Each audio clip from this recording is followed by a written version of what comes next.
This video is brought to you by Ridge Wallets. I'll tell you more about them at the end of the show. Oh, now we're on some real bumpy road. Oh, that's not fun.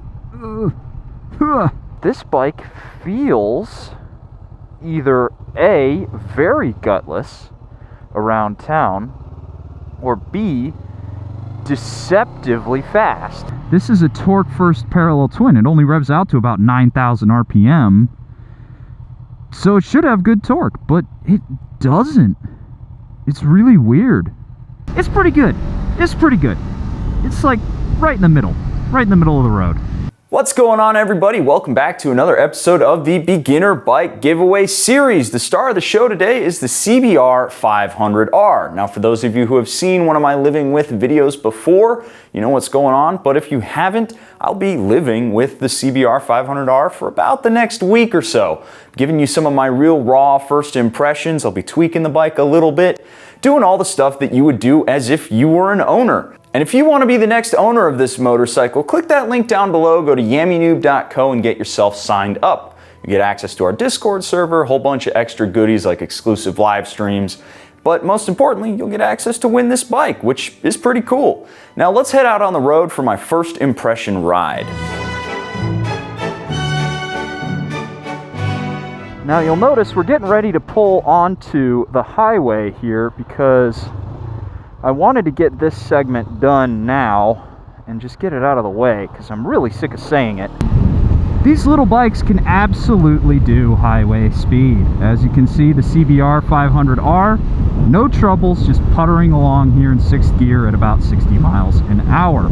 Now, some specs on this bike. We went into pretty good detail on the 300 versus 500 video, but in case you didn't see it, this bike has, I believe, a 473cc parallel twin in it that's putting down almost 50 horsepower and about 31 foot-pounds of torque, which is a pretty good number, actually, when you compare it to something like, you know, the Husqvarna Svartpillen that we had in the shop a little while ago. That bike was putting down 43 and 30, I believe.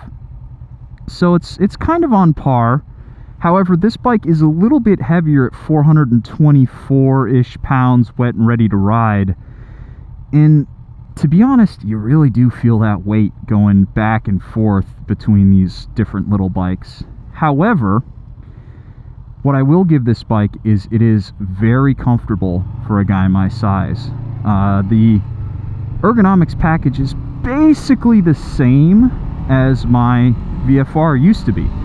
Those of you who don't know, before I had my SMCR, I had a Honda VFR 800 Interceptor, and aside from the fact that this doesn't have 4 cylinders and VTEC, it feels very similar, very, very similar, which is a good thing. You know, that Honda was a great bike, and this one feels really nice.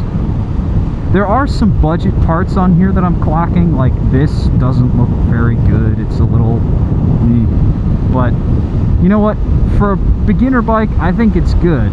However, you got to think about it a little bit in context of its price, which is about $7,000 out the door at a dealership. And that's a lot of money. That's a lot of money to put into a bike that, let's be honest, you're probably not going to keep. Right now, I'm feeling like this bike is, I'd say about a 6.5 out of 10 for me, just on my initial impressions. And that's down to the fact that it is a little bit pokier, but it feels a lot like a Ninja 400, honestly. It feels a lot like a Ninja 400. Now, I will say the extra cubes and extra mass on this motorcycle do help it feel a little bit more planted with that cross breeze going across that bridge there. It didn't feel like it wanted to wander even as much as my SMCR does, which is nice. You want a bike that you're ostensibly going to be commuting on or spending a lot of time in the saddle to feel nice and planted. And this is doing that, and the suspension is working pretty well underneath me, although we're pulling up to a red light, and I would like to show you guys something. Look at how much this bike moves, right? That is not great. So we do have preload adjustability in the front and the back, but as it sits right now, it's not particularly well sprung. I do have the owner's manual and the toolkit and everything in the back there. So at one point this week, I do want to play with the preload and see if I can get this bike to be a little bit more set up for my weight. While we are stopped, it is worth pointing out that there is no ABS on this motorcycle. It actually has probably the ugliest front wheel setup I've ever seen. That non-floating rotor, I don't even know what you would call it, like hard mounted. It's basically bolted right to the spokes in the wheel. It looks pretty ugly on this bike. It doesn't look unique, it just looks ugly. It looks like it's a budget part. And again, going back to that price, you don't want to be feeling like you got budget parts on a bike that cost you $7,000 plus. Alrighty, let's see how she does on a slightly twistier set of roads. One thing I can already feel, because this road isn't particularly well kept, I can feel the suspension working quite a lot. I definitely need to check and see if that preload can get dialed in any, because it's doing a lot of squirming under my weight right now, and I don't like that feeling. I'm used to my big fancy WP Apex suspension that basically holds the line like nobody's business, and this does not feel like that.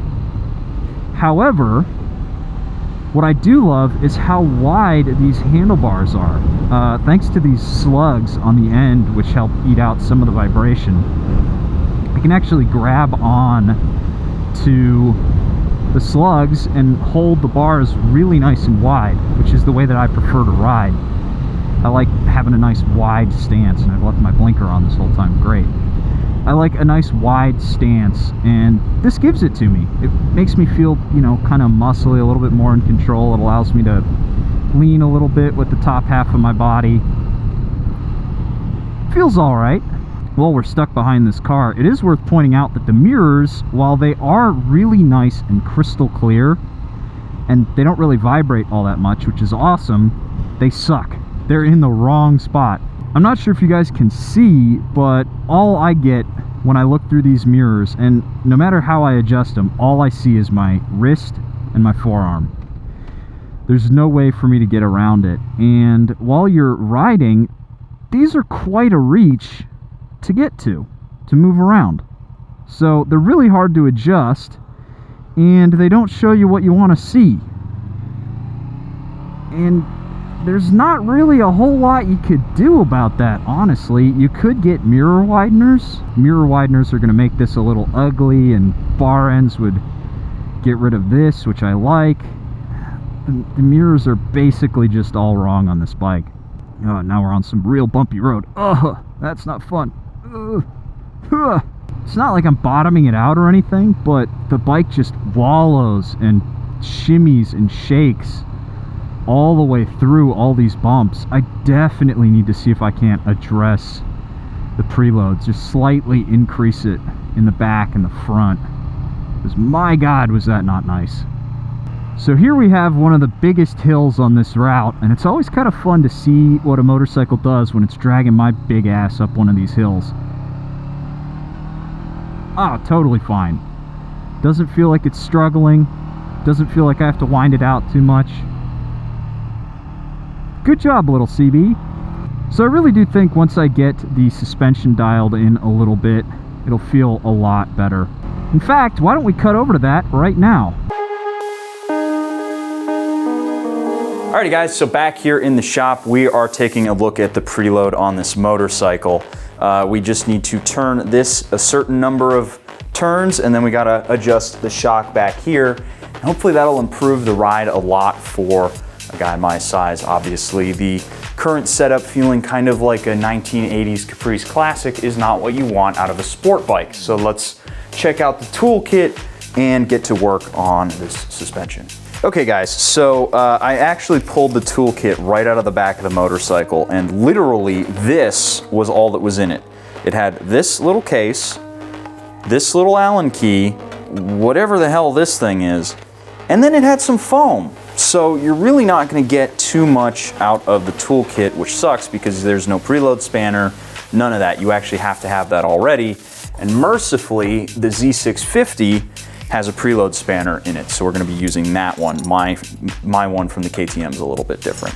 Okay guys, so adjusting the preload is just as easy as taking this tooth right here, getting in one of the ridges, which can actually be a little bit difficult and cumbersome. Get the bike off the side stand just a little bit, and then slowly turn it one click at a time. So just like that, that's one. Reset, and that's two. So I just want to see how it feels. I haven't adjusted the front yet, but I do want to see if I can feel the stiffness in the rear shock. And just mounting up, I can definitely feel how much more is in that suspension. It doesn't feel like it's squatting nearly as much. This feels pretty good. I'll have to get out and ride it and see if I want to take it in one more or out one more. We'll see. So changing the suspension in the back also necessitates a matching change up front. Now, it's a little bit hard to do this by feel, but we're gonna go, like I said, about halfway up the little notch here. So to protect your caps from being hurt, it's nice to just put your screwdriver inside a little microfiber cloth before you jam it in there, because you don't want to scuff up something that you're looking at all the time. And then it's just righty-tighty, lefty-loosey, and I'm actually just going to take it to 2. Why not? There we go. The spring rate has been increased. Alrighty, so we're going to mount back up and see if we can't feel the change. And already I can definitely feel the increase in the preload. It actually feels a lot better. It's a little less spongy and a little springy. I actually may have put too much in here because I'm noticing that it feels like the back end is squatting. I'm actually going to take it out for a ride now, just to see how it feels. Alrighty guys, out here checking out how the preload feels, and I did go ahead and already back out some of the preload that I put in here. I took it to about halfway between the second and the third line, but I feel the bike is a little twitchy right now, which makes me think that I have too much preload in the rear. And thankfully I brought the preload spanner with me from the Z, so let's take one click of preload out of this bike really fast. Okay, so that took a little bit longer than I thought. Turns out there was a little bit of an angle on this tool. It's probably mass manufactured, so I busted out my Leatherman and filed it down just a little bit so that I could get a wee grab on it. Now I'm going to see how the bike feels out on City Park Road here. Oh yeah, already I can feel the difference. Definitely had a little too much preload dialed in the back. And that happens, you know. Sometimes sometimes you have to go a little bit more and then back it down, or not put in enough and then add a little bit more. Preloads, well, it's, pretty well documented. It can vary from case to case, Someone who's a little bit heavier than I might want that dartiness that I just had, and so they might tick up that preload once more in the back. But now that I've got it in, I actually feel like this bike is really feeling pretty good to me right now. Honestly, I feel like I can push it just a smidge. I'm not obviously going to be pushing too hard on the street today, but it feels really good. I think that's one preload up in the rear and halfway between 2 and 3 on the front, and we've gotten rid of that kind of floaty, wallowy character that the suspension had, and it still darts from side to side really nicely. I've noticed something, or at least I think I've noticed something, and we're actually going to go experiment with it right now, because I wanted to bring you guys along, because I'm not sure if it's this motorcycle, if it's me being used to my KTM, or something else, but this bike feels either A, very gutless around town, or B, deceptively fast, in that it doesn't actually pick up, or it picks up more speed than it feels like it is. Essentially what I'm feeling as I'm riding this motorcycle around is I'm feeling like it's not picking up speed the way it should. It's really hard to describe, but I twist the throttle and it feels like nothing's happening. I don't get any kind of surge of power like you'd expect. And if that's the case, that might be a problem. Alright, so we're going about road speed, 30 miles an hour. Yeah, okay, so right there, that's what I'm talking about. I got to about 50 there, and then I twisted the throttle basically to full throttle. And I don't know, it felt really underwhelming. Like, not a lot was happening. And I know that, you know, small displacement motorcycles don't exactly feel the most thrilling, but there's usually a little bit of something going on. Even the MT-03, although we did put crazy sprockets on that thing, had a good, nice surge for you. Right there, it's good. I'd say below about 30 miles an hour, if you crack the throttle open, you get a nice, like, bump. It pushes you, shoves you from your butt back. But really, once you get above that, there's nothing there. Let's see what happens as I pull away from this light in this crowd of cars here. See how hard it is for this bike to get to the front of this group. All right, 30 miles an hour. We should be in its happy spot. Well, we had to gear up. I'm gonna have to go down. Man, I feel like I'm working really hard at about 40 to 50 miles an hour, second and third gear. I feel like this bike is having to work really hard to get around a lot of these cars. I don't know what's going on. It might be my weight, but I've never really had this problem with another motorcycle. Something like the Svartpilen, it just went. And of course that's a thumper, but this is a torque first parallel twin. It only revs out to about 9,000 RPM, so it should have good torque, but it doesn't. It's really weird. That's no bueno in my book. We might need to put some sprockets on this, because it feels okay, right? It's okay to just cruise, but you know, you encounter a situation where you need to, you know, hit the throttle and go, and you don't want to have to wait, right? You don't want to have to wait for the bike to be like, okay, I'm getting there, and now we go. But it just does not want to accelerate that hard. Well, as a city bike, my confidence is a little bit shaken in this right now. I'm not gonna lie.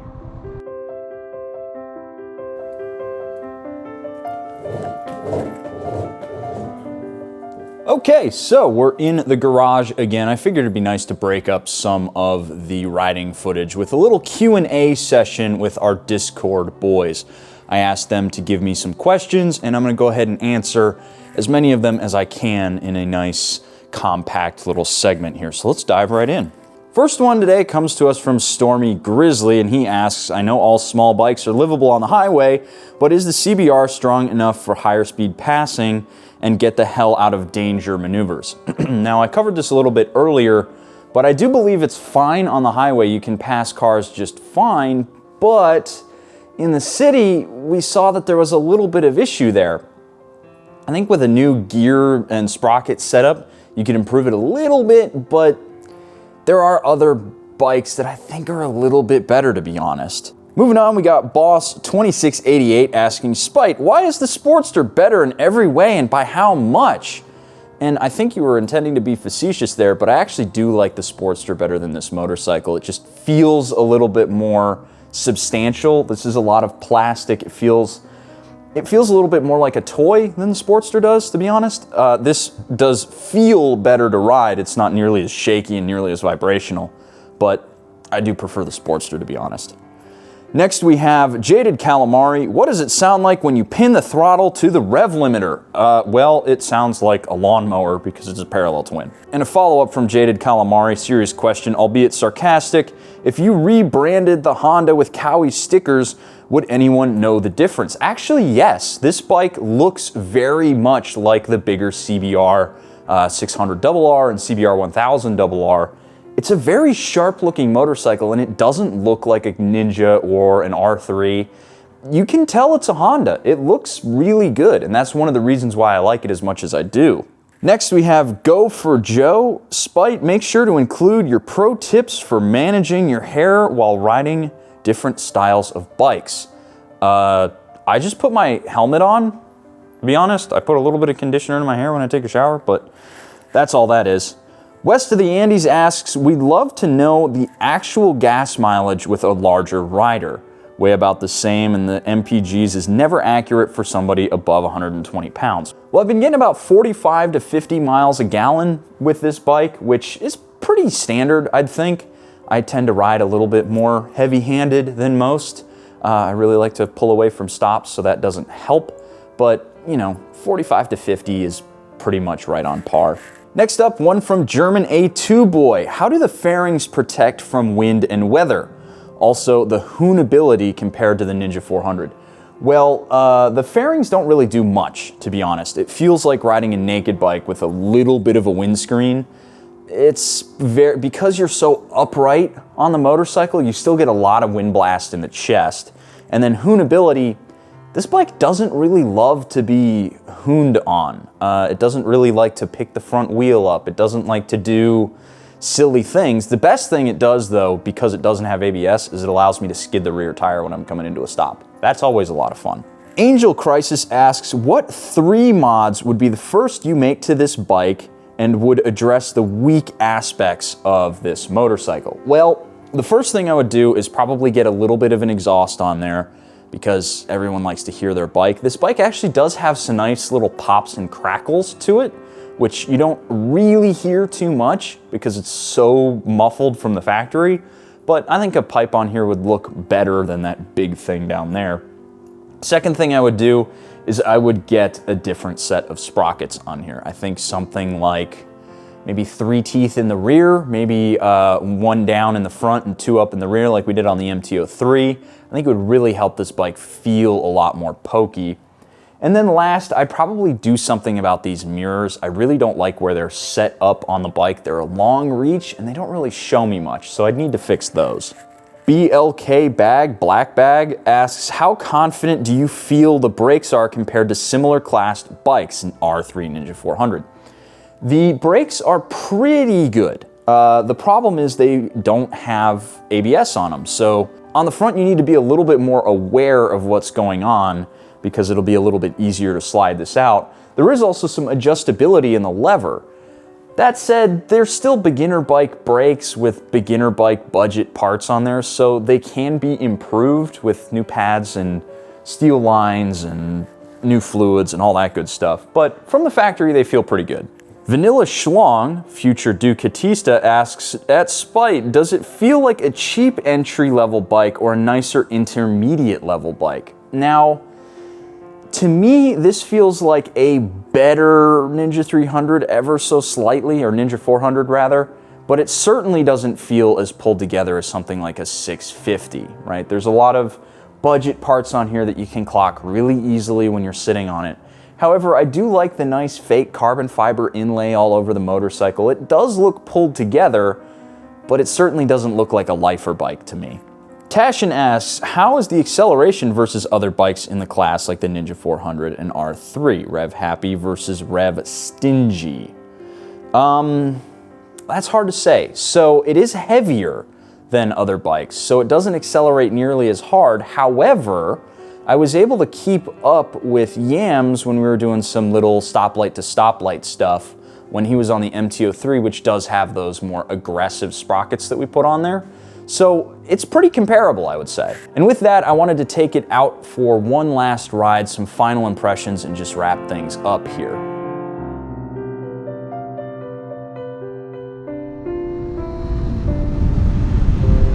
Alrighty, everybody, finishing this one out in motion. I was on my way home from the office, taking the long way back, and I saw that the bike is running a little bit low on gas. And there's a gas station at the end of Lime Creek.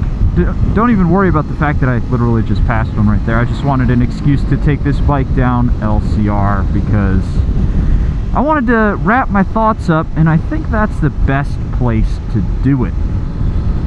Now, as we're getting there, there's a couple of things that I want to chat about with this motorcycle. First thing is, to set the record straight, I do like this motorcycle. However, I don't love it. Now, the main things that I have against this bike are, unfortunately, because it's a beginner bike, right? So the fact that I have preload adjustability is great, but I'd like a little bit more to really kind of dial in the settings the way that I would want it. So, for example, I have it set up really nice right now for while I'm riding down the road, but when I'm at a slow speed doing like parking lot maneuvers, the bars are really, really heavy.